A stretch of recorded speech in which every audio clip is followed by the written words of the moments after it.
At camp, a group of 6 friends go to the camp to the mountains to take adventure from the carnival holidays to be outside without the parents' control. Each one is in charge for carrying a drink and food. Friday night finally arrives and the group equips the jeep with everything they need to camp. Tents, bed bags, cushions, and some blankets. Not forgetting the essential lightning, lighter, and matches. The glacier with the fresh drinks and backpack full of food. When they were coming out of Josh's house, his mom comes to the door to say goodbye to his beloved son. She was the most loved at a group of friends. Of course, she was scared, asked everyone to be careful and take care of his son. The young people rest their worries mother and say that if they are going to protect each other, she will not worry that the son will arrive whole. The group of friends gets on this way, has a lot of fun in the car, put a song that everyone likes and sing.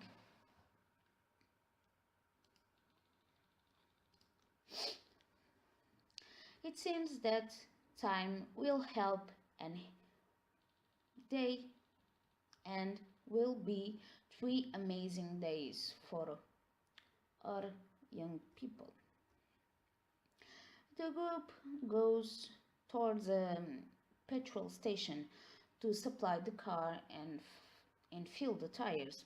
When Honey and Spencer are paying for the things, they appear out of nowhere two boys armed with shotguns who tell the girls not to be scared, that the hunting that interested them is with 4 legs. Bastards.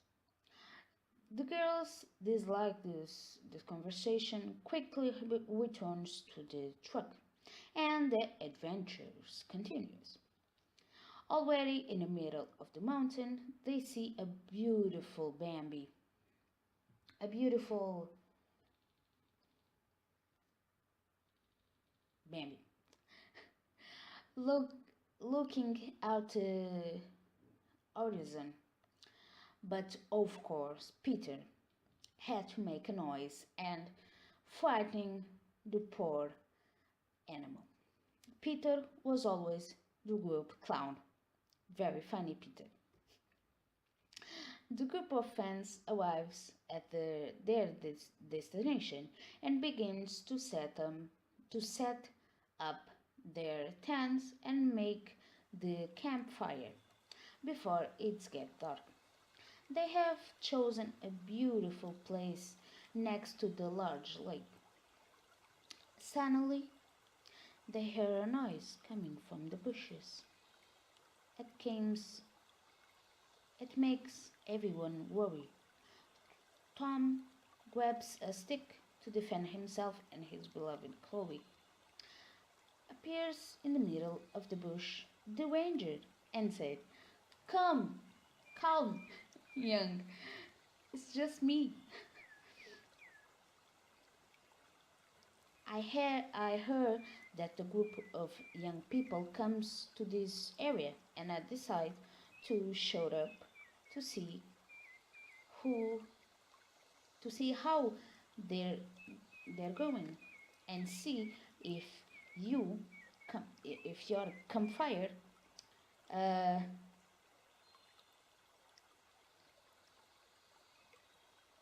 by the wolves. If you have your campfire by the wolves." The group laughed nervously and make the fire as the guard said. Honey Sir, do you want to have dinner with us?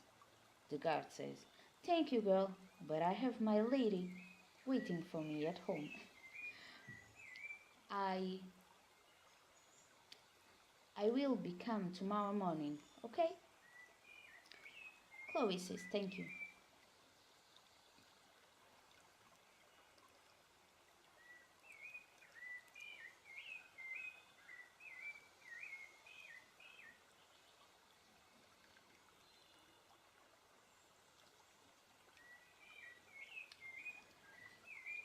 He left and the group starts the party. They had bought a radio with several songs that they loved in the 80s, in the 90s.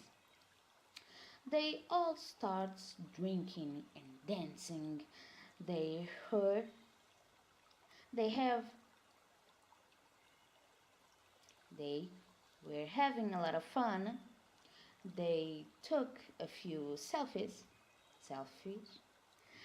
After a few hours of madness, they all gave up going to swimming naked. With so much alcohol, the temperatures begin to warm up and the kisses and the touching began. Each couple went to their tent to continue the party, but now in pairs. Ooh, spicy night. The moans that come from the tents could, could be heard at a distance. Oh my god. The next morning, the three boys woke up early to make the girl a surprise and catch breakfast. The girls wake up happy but worried as they were about to do with the bathroom situation. After this embarrassing part, they were all talking about they all taking a beautiful bath in the lake. The sun, they were all in bikini. After uh, after a while, the boys were all glad to have caught one fish each other. Spencer said, "We are we are no longer starving." The girls began to laugh. The boys did not find it very funny.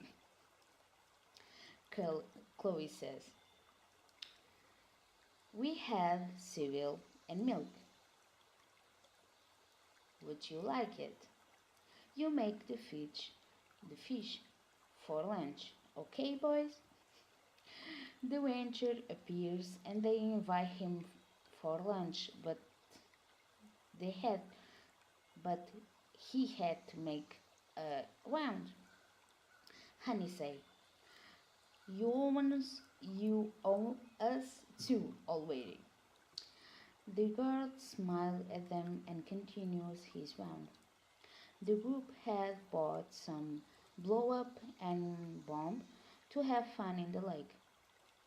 Tom and Peter had throwing the ball while the girls have some bathing and their, their inflatable beds. They are catching sun on their inflatable beds. Josh, who was more curious, adventured out to explore the mountain to find some caves. That area was known to have mining caves, and who knows, he could find a nugget of gold and give him to his beloved Chloe. Josh finds a cave and, even without any sort of light, adventures and enters the cave. He cannot see even a hand in front of those eyes. But curiosity was stronger than common sense for George. George continues to move on and stumbles on something who makes a disgusting, sticky, and spongy noise. He touches to the wall and feels the same substance and sees him vomit in his mouth. Disgusting. Just, just, Josh once more than his legs then stumbled and fall on his face at the end of the cave. Gets back, gets up and runs to the camp to tell his friends. The friends he heard, the friends were scared by the panic that George had in his face. Suddenly, they heard about approaching them. Ooh, what happens next? I hope you like it. This is the first part of this story. So, you know, like, comment, subscribe, and bye.